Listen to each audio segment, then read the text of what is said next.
Hey guys, it's Roscoe and in Space Cut. Today we're going to talk about the use of mirroring in The Force Awakens, as well as some of the subtleties and nuances I've picked up from that film.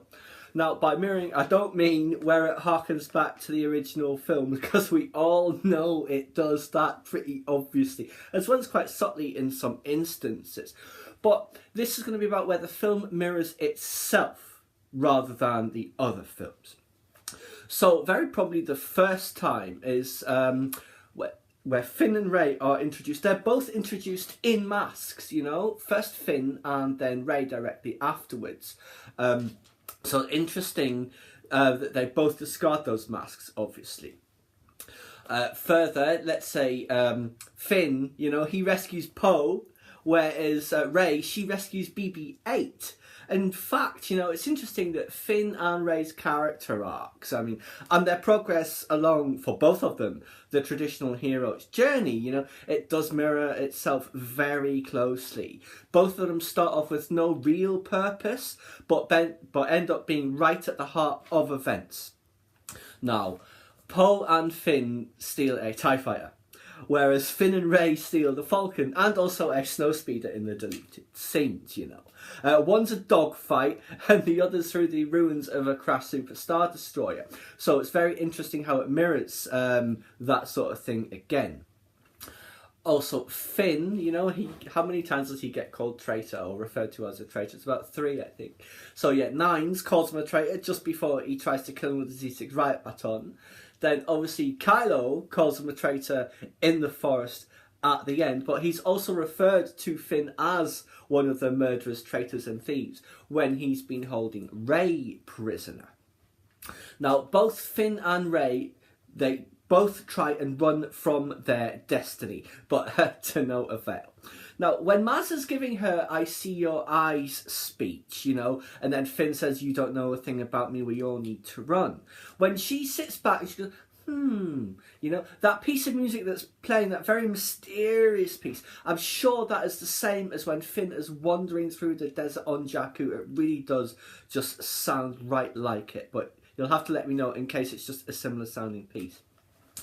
Now, also, Finn coming back for Rey on Starkiller, that is obviously a payoff of, like, you know, Rey saying, "No one came back for me," and the fact that they did, and obviously that leads to a great big hug, you know. But it does also echo Rey coming back for Finn at the end of the duel in the forest, as well as the Rathtar sequence when she comes and says it. It's interesting, isn't it? I think Finn is the one who's in more immediate danger throughout the entire course of the film than Rey, but it's good that they're both trying to save each other. Again, that mirrors their own arcs very closely. And there's another one. It's you know, when Finn is looking for water on Jakku and he finds where the Hapabor is, you're like, all this, and it knocks him over, and he's lying on the ground and he sees Rey fighting off Unkar Plutt's thugs.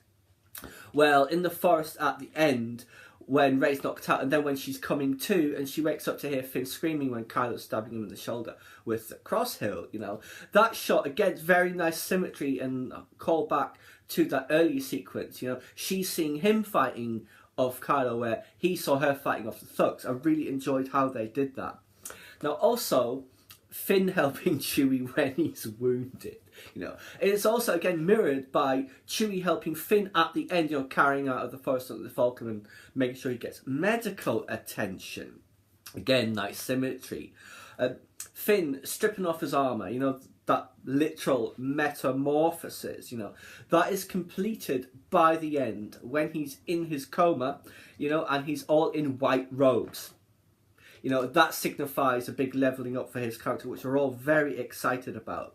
And just about that, I would just say, you could say that Rey was also kind of in a coma when she gets knocked out on Takodana by Kylo and wakes up on Starkiller Base. I did do a video on this, but, you know, Rey's Jedi mind trick on the Daniel Craig Stormtrooper could be mirrored by Finn's interaction with the Captain Phasma. I know some of it seems a bit over the top in his performance in those scenes, but bear in mind, when he finishes his dialogue, he's very calm and controlled. You know, "Follow me," which also is mirrored by Rey saying "follow me" in the marketplace sequence at the beginning.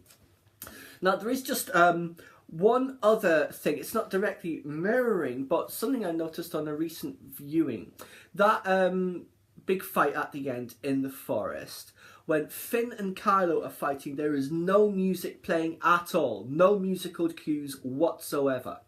That only starts when Rey she takes the lightsaber away from Kylo. So that's very interesting.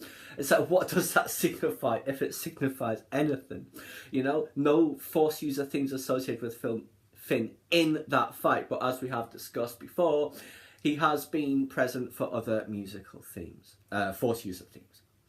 Anyway, guys, that was just some of the ways I thought The Force Awakens mirrors itself throughout the entire film.